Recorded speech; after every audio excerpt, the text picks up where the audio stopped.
अगर शुभम तुम्हारी बात न माना तो तुम उससे ये कह देना कि तुम अपने हिस्से की सारी दौलत युगान के नाम कर लो। अगर तुम्हें ऐसा लगता है विशेष, तो तुम्हें अपने हिस्से के बारे में फैसला करना चाहिए था। शुभम के हिस्से के बारे में फैसला करने का क्या हक बनता है तुम्हें? भाई, अगर आपको लगता है कि मैं गलत हूँ तो आप मुझसे कहिए, मैं इस घर को छोड़ दूंगा। शुभम, मुझे कुछ ज्यादा पैसों की जरूरत है, इसमें नहीं है। तो ठीक है, जाके मॉम से ले। कमाल करते हो शुभम, मुझे पैसे चाहिए तो मैं मॉम से मांगूंगी।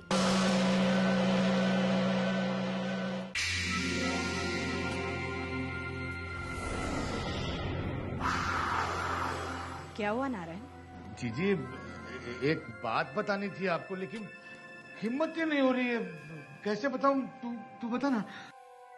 ऐसे क्या बात हो गई? वो जीजी, बात ये है कि हमारी तो किस्मत ही खराब है। हमें भगवान ने अपनी औलाद तो दी ना। हम गौरी को अपनी औलाद समझते थे, पर हमारी किस्मत में जे खुशी भी ना है, फूटी किस्मत है कसम से। क्यों कल्याणी, क्या हुआ गौरी को? ना जीजी, गौरी को कुछ ना हुआ है, पर वो जे घर छोड़कर चली गई है कसम से। क्या गौरी इस घर को छोड़कर चली गई? जीजी, मैं बताना तो नहीं चाहती, पर आप पूछ रही हैं तो मैं बता रही हूँ कि वो विशेष लल्ला की वजह से ये घर छोड़कर गई है। विशेष की वजह से? लेकिन विशेष ने उससे क्या कहा? ना, विशेष ने उससे कुछ नहीं कहा, पर जो वो चाहती थी वो भी विशेष लल्ला ने उससे नहीं कहा कसम से। कल्याणी, तुम साफ साफ क्यों नहीं बताती, क्या बात है? मैं तो आपको साफ साफ ही बता रही हूँ जीजी। गौरी विशेष लल्ला से प्रेम करने लगी थी, प्रेम। लेकिन कल्याणी, इसमें विशेष की कोई गलती ना है। अरे गलती तो उस बावली की है, पगली की, जो उससे प्यार करने लगी। अरे कम से कम प्यार करने से पहले उसे अपनी हैसियत का अंदाजा तो लेना चाहिए था। हाँ, तुम बिल्कुल ठीक कह रहे हो जीजी। आपको गौरी के जाने का अफसोस ना करना चाहिए।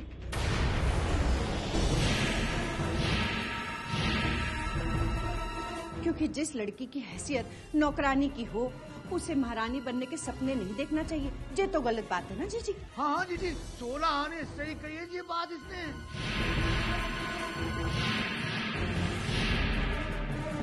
अब भले गौरी आपको छोड़ के चली गई हो, लेकिन हम दोनों आपको छोड़ के कहीं नहीं जाएंगे जीजी। चक्कर चला के। हाँ जीजी, कसम से। हाँ जीजी, आप देख लेना, आज के बाद गौरी जितनी आपकी सेवा करती थी उतनी सेवा ये कल्याणी करेगी, चक्कर चला के। हाँ जीजी, कसम से। कल्याणी, हमने अपनी सेवा करवाने के लिए गौरी को इस घर में पनाह नहीं दी थी, बल्कि वो बेसहारा थी इसलिए उसे पनाह दी थी। और अगर वो मेरी सेवा करती भी थी तो वो उसका प्यार था। लेकिन अब जब वो नहीं रही तो हमें किसी के भी प्यार की जरूरत नहीं है। अब वो चली गई है तो नारायण, प्लीज गांव जाकर पता लगाओ कि वो सही सलामत पहुंची है कि नहीं। और भले वो हमारे साथ रहे या ना रहे, पर उसे किसी तरह की परेशानी नहीं होनी चाहिए, समझे?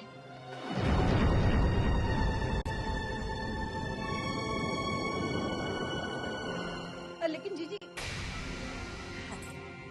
लगता है जीजी को गौरी के जाने का बहुत दुख हुआ है कसम से। हाँ कल्याणी, लेकिन हमने तो अपने दिल की बात कह के उनका मन साफ कर दिया। अब आज के बाद दीदी हमसे कभी भी गौरी के बारे में नहीं पूछेगी, चक्कर चला के। कसम से।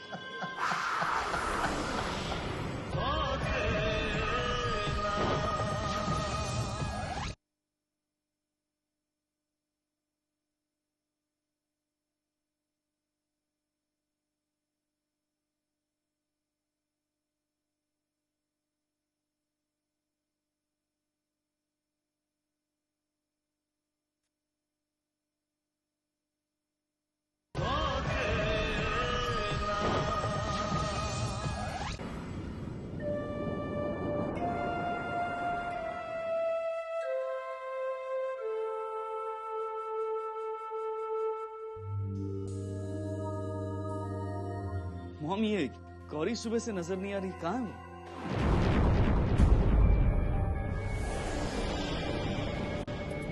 मॉम, मैं आपसे पूछ रहा हूँ कि गौरी कहाँ है?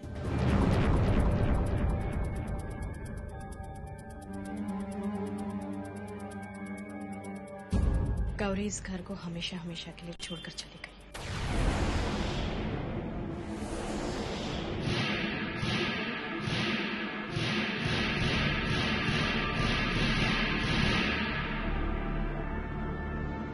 हमेशा के लिए चली गई है मतलब? लेकिन मॉम, इस दुनिया में उसका कोई नहीं है, तो फिर वो कहाँ गई होगी? ये तो मैं ठीक से बता नहीं सकती, लेकिन कल्याणी कह रही थी कि उसके रिश्ते का कोई चाचा है, उन्हीं के पास गई होगी। ताज्जुब है मॉम, उसे इस घर में इतना अपनापन, इतना प्यार मिला, और इसके बावजूद वो यहां से चली गई।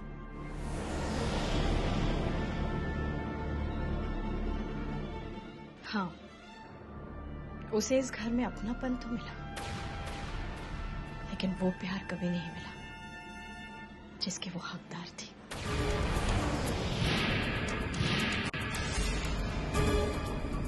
इसीलिए वो चली गई। अब कौन से प्यार की बात कर रही है मॉम? मैं जानती हूँ विशेष, और अब तक तुम्हें भी एहसास हो गया होगा कि गौरी तुमसे कितना प्यार करती थी। हाँ मॉम, गौरी मुझसे प्यार करती थी। ये उसका पागलपन था, मैं उससे प्यार नहीं करता था। सही कह रहे हो तुम विशेष, गौरी पागल ही थी। ये जानते हुए भी कि तुम उससे प्यार नहीं करते, वो तुमसे प्यार कर बैठे। खैर, अब तो वो चली गई है, और मैं जानती हूँ कि उसके जाने से तुम्हें कोई फर्क नहीं पड़ता, लेकिन मुझे गौरी के जाने का हमेशा अफसोस रहेगा। गौरी हमें बिना बताए कैसे चली गई? कम से कम मुझे तो बता दी। इसका जवाब सिर्फ मामी दे सकती है। मामी,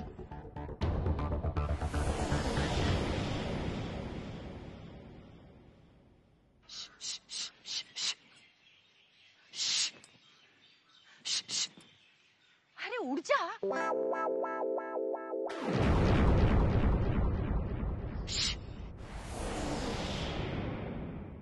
मामी, मामी आप यहाँ हैं? मैं आपको कब से ढूंढ रहा हूँ। क्या हुआ लल्ला? मामी, ये गौरी कहाँ चली गई? वो गौरी अपने दूर के चाचा के यहाँ गई है कसम से। दूर का चाचा? हाँ। लेकिन मामी, आपने मुझसे कहा था कि गौरी का दूर दूर तक कोई रिश्तेदार नहीं है, तो फिर ये अचानक उसका चाचा कहाँ से चला है? और गौरी बिना किसी को बताए उनके पास क्यों चली गई? देखिए मामी, आप मुझसे कोई बात छुपाइए ना। अगर भाभी ने गौरी से कुछ कहा तो आप मुझे बताइए।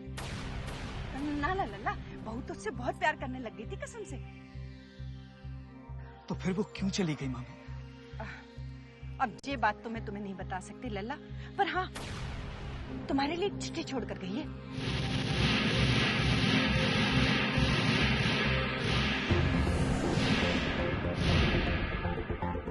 चिट्ठी? हाँ, तुम्हारे कमरे में पड़ी है, जाकर पढ़ लो। देख, कबूतर उड़ ही नहीं रहा। अब लल्ला, जाना, चिट्ठी पढ़ ले जाके, जा जा।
तुम मुझसे प्यार करती थी ये तो मैं जानता था, लेकिन तुम मुझसे इतना प्यार करती थी ये मैं नहीं जानता था। और गौरी, तुम्हें इस बात के लिए जो भी तकलीफ हुई उसके लिए कोई और नहीं, सिर्फ मैं जिम्मेदार।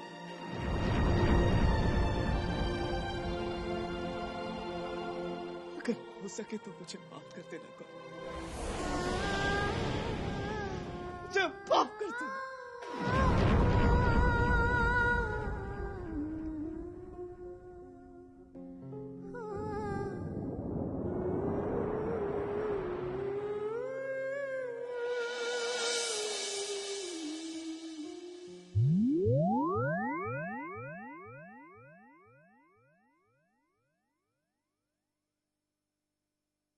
हेलो। हेलो, भैया मैं कामिनी बोल रही हूँ। अरे कामिनी, कैसी है बच्चा? भैया मैं ठीक नहीं हूँ, इसलिए तो आपको फोन किया। क्यों? ऐसी क्या बात हो गई? अब भैया वो घबराने वाली कोई बात नहीं है, पर आपके पास वक्त है तो मुझसे यहाँ मिलने आ जाइए। ठीक है कामिनी, मैं तुझसे मिलने आ जाऊंगा। और कुछ? नहीं, और तो कुछ नहीं, बस आते वक्त 10,000 रुपए ले आइएगा।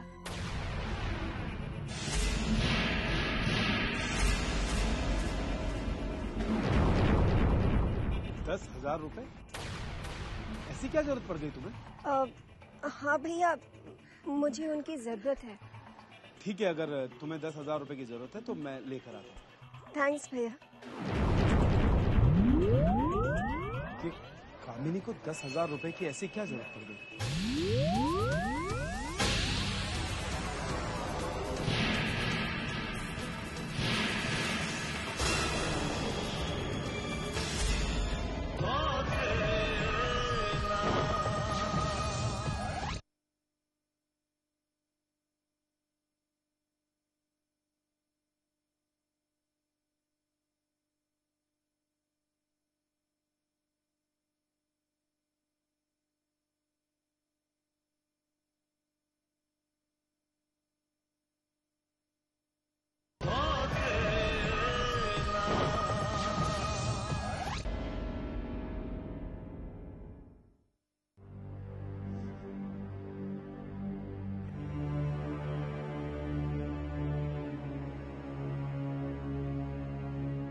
विशेष, क्या बात है बेटा? इतनी रात हो गई, तुम अभी तक सोए नहीं? वैसे ही माँ, नींद नहीं आ रही है।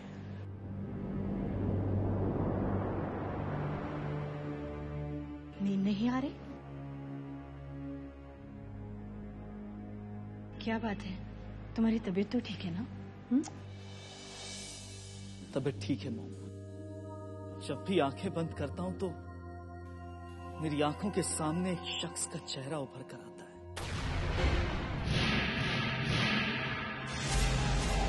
कौन सा चेहरा? उसी शख्स का मॉम, जिसने दुनिया के सामने डैड और योगांग के रिश्ते को उजागर किया था। वो कौन है मॉम? क्या आप उसे जानती हैं? नहीं बेटा, मैं उसे नहीं जानती। मैंने तो उसे पहली बार देखा था। ऐसा कैसे हो सकता है मॉम? एक शख्स जिसे हम नहीं जानते, वो हमारे बारे में सब कुछ जानता है। हो सकता है वो तुम्हारे डैड का जानने वाला हो। लेकिन मॉम, अगर वो डैड का जानने वाला होता तो क्या डैड हमें उसके बारे में कभी नहीं बताते? और सबसे ज्यादा हैरानी की बात तो ये है मॉम कि वो आदमी अचानक गायब कहाँ हो गया।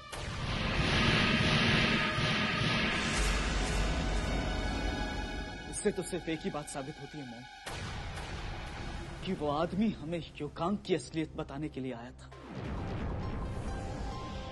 योगांग की असलियत बताते ही वो वहां से चला गया और जाते जाते हमें ऐसे जख्म दे गया मॉम, जिन्हें हम जिंदगी भर भुगतते रहेंगे।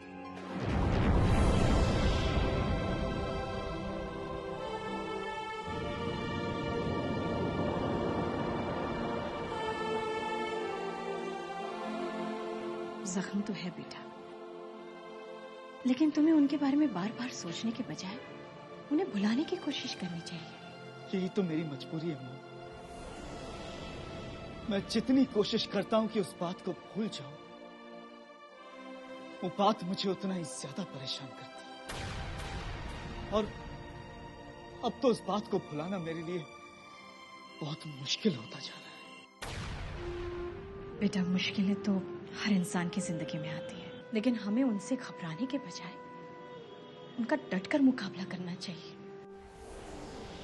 क्योंकि जो इंसान मुश्किलों का मुकाबला नहीं कर पाता, उसकी जिंदगी वक्त से पहले बर्बाद हो जाती है। किस्मत ने मुझसे मेरे पति को तो छीन लिया है।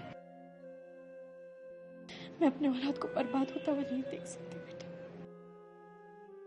नहीं देख सकती।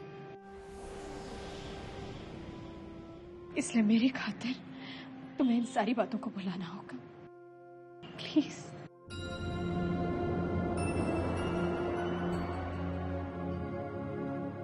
रात बहुत हो गई है, जाओ जाकर सो जाओ।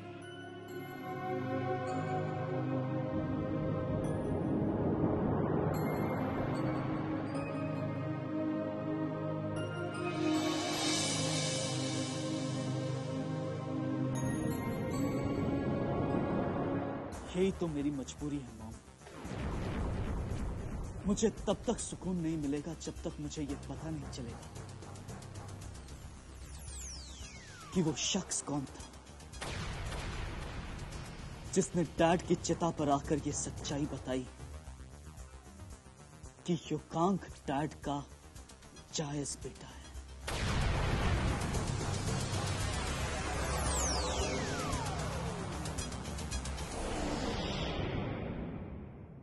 हाँ, नहीं उनको बोलिए वेट करें, वो मेरा, मैं पहुंच रहा हूँ बस अभी। ओके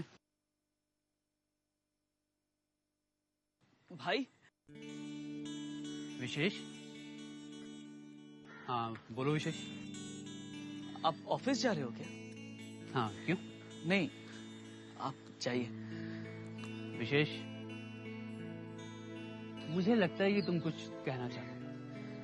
भाई वो एक्चुअली मुझे अपने दोस्त के घर जाना था, तो इसलिए तुम्हें ये गाड़ी चाहिए। Am I right? हाँ, पर अब आप ऑफिस जा रहे हो तो इट्स ओके। विशेष,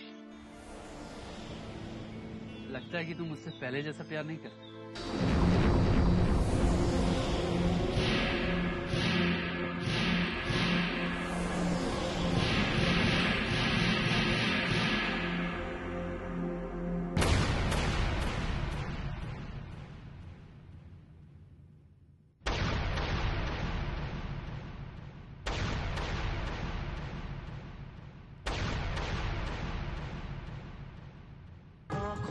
ख्वाबों की बारात लेके,